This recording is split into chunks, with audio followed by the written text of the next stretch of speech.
राधे राधे महाराज जी। महाराज जी, ये कह रहे हैं कि इन्होंने युवावस्था में किसी के प्रवचनों से प्रभावित आके घर वालों के विरोध में जाकर शरणागति प्राप्त की थी, परंतु बाद में पता चला कि वहां स्त्री शरणागत जीव को तन का समर्पण करना होता है प्रेम दान के नाम पर। महाराज अभी मैंने छोड़ दिया, बट अपराध तो नहीं लगेगा? कौन से शास्त्र में लिखा है भ्रष्ट आचरण? अरे गुरु बनाया जाता है, भगवान का नाम जप करो, भगवान के मार्ग में चलो, अपने तुम चलो, दूरी तुम रहो। परमार्थ का मतलब क्या होता है? तुम हमसे जुड़ो, भगवान नाम लो, भगवत भजन करो, दूरी रहो। तन का दान, मलमूत्र के द्वारों का दान गुरु मांगे, न संत है ना वो कोई गुरु है। बिल्कुल नहीं अपराध लगता है, ऐसा को बिल्कुल त्याग देना चाहिए, 1 मिनट में त्याग देना चाहिए। परमार्थ विरुद्ध आज यही तो पाखंड चल रहा है। इन्हीं की वजह से असली संतों पे द्वेष। हाँ नहीं, ऐसे नहीं, ऐसे नहीं, पाखंडी ऐसे दम कहाँ शास्त्र में लिखा है? अरे भैया, शिष्य बनी मतलब हमारी बिटिया। शिष्य का मतलब, गुरु का मतलब क्या होता है? पिता। पिता ही नहीं, परम पिता।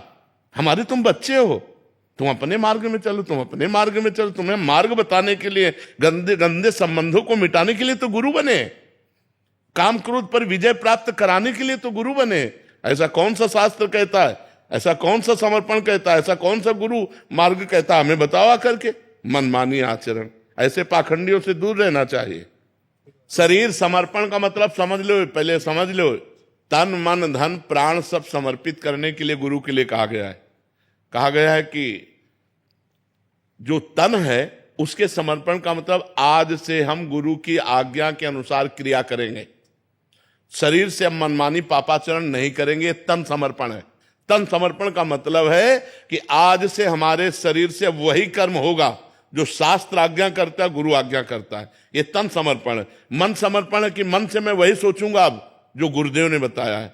अब हमारा मन संसार को नहीं सोचेगा, प्रिया प्रीतम को सोचेगा। वाणी से हम गुरुदेव के द्वारा बताए हुए नाम जप करेंगे, कीर्तन करेंगे, भगवत कथा। ये समर्पण है। ये समर्पण के, ये कोई समर्पण की बातें, गंदी बातें। ऐसी गंदी बात अगर किसी को कहीं भी दिखाई दे तो तत्काल दूरी हो जाओ, कोई अपराध नहीं लगेगा। वो कोई गुरु नहीं, वो कालने में बैठा हुआ है, पाखंड का रूप लिए हुए, वो गुरु नहीं है। गुरु वही है जो असत मार्ग से हटाकर सत मार्ग में लगावे, जो गंदी बातों से हटाकर तुम्हें अच्छी बातों में लगावे। जब गुरु से तुम कहो कि महाराज मेरे अंदर गंदी बात आ रही, तब उतनी सामर्थ्य उसके हो कि वो तुम्हारी गंदी बात हटाने की बात कह के तुम्हें सतमार्ग में चलाए, ना कि गंदी बात सुनकर तुम्हारा शोषण कर ले।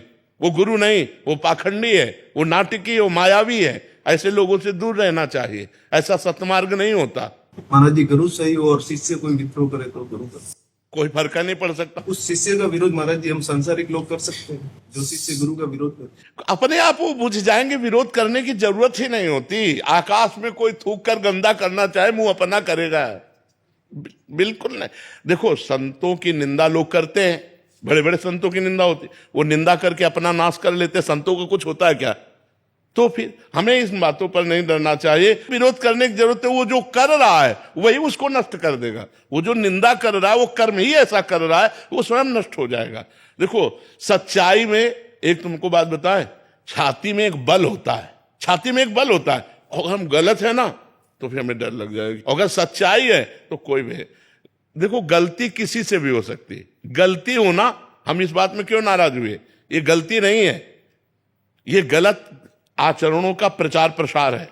गलती होने का मतलब, जैसे अब हम साधना में चल रहे हैं, अब हमारा मन दिख गया, मन कहीं फेल हो गया, तो ब्रेक कहीं भी फेल हो सकती। गाड़ी है, अब उसको संभालो, तत्काल संभल पावे। अगर गिर गए तो फिर संभलो। ऐसे चला। ये बहुत विचित्र माया है। वो गिर जाना एक अलग चीज होती है, और इस तरह का व्यवहार करना, जानबूझ करके ऐसे उपदेश देना, ये बहुत हानि का विषय होता है। ये समाज में गंदगी फैलती है। इतनी बात समझ लो, जो गुरु तुम्हारे शरीर को छूने की चेष्टा करे, जो गुरु तुम्हारे साथ गलत संबंध बनाने की कोशिश करे, तुरंत हट जाओ, कोई अपराध नहीं लगेगा, कभी दोबारा मत जाओ। वो गुरु नहीं, वो कालनेमी है, वो पाखंडी है, जो धर्म भ्रष्ट बैठे हुए हैं, केवल अपनी वासनाओं का पोषण करने के लिए भेष का आश्रय लिए। वो संत नहीं है। संत वही है जो तुम्हारे आचरणों को सुधार दे, जो तुम्हारा परिवर्तन कर दे, तुम्हारा शोषण कर दे, उसे संत नहीं कहते। ऐसा नहीं हमने आज तक कहीं शास्त्रों में पढ़ा है, और ना ऐसा हमने प्रगट में संतों में देखा है।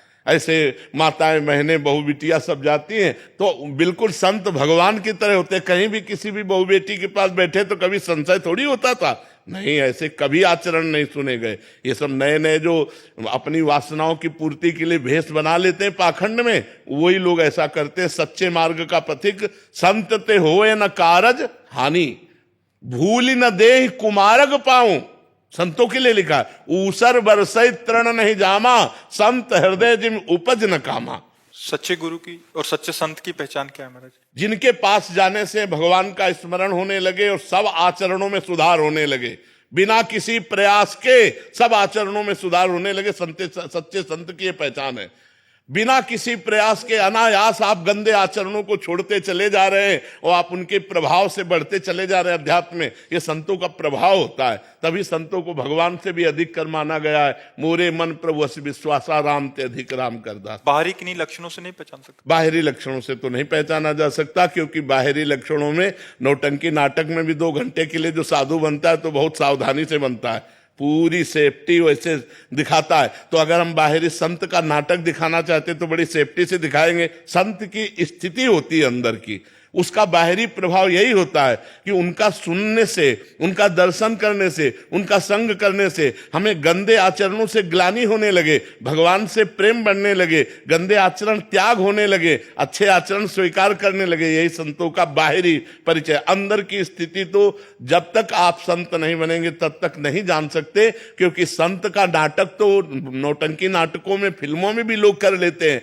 तो संत का नाटक करने के लिए थोड़ी देर गंभीर रहना, रो देना, ऐसा बनना, ये तो हो सकता है, नाटक से भी हो सकता है। लेकिन वास्तविक अंदर क्या है ये तो वही जान सकता है जो उस कोटि का संत हो। तो देखते ही पता चल जाएगा कि नौटंकी नाटक कर रहा है या सच्चा है। या भगवान जानते हैं और या कोई उच्च कोटि का संत जानता है, दूसरा संतों को नहीं पहचाना जा सकता। सच्चे संत हमें मिले, इसके लिए हमें क्या भगवान से प्रार्थना करनी चाहिए कि हे भगवान मुझे सच्चे संत मिले। और जब भगवान कृपा करते, जब द्रवै दीन दयालु राघव, तो साधु संगति पाइए। जब भगवान कृपा करते तब संतों का संग प्राप्त होता है। देव भगवान जिन गुरु को हम प्राण मानते हैं, रब्बर परमात्मा मानते हैं, उनकी कोई निंदा करते, क्रोध अपने आप आ जाता है। नहीं सुनना चाहिए, छोड़ देना चाहिए। बातुल भूत विवश मतवारे, ते नहीं बोले वचन विचारे। ये मूर्ख लोग, पागल लोग बोलते रहते हैं।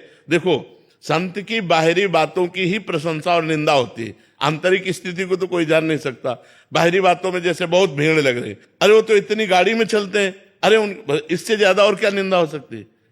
बस यही संसार की बातें हैं। संसार यही चीजें तो देख पा रहा है, और क्या देख पा रहा है? संसार नहीं देख पाएगा।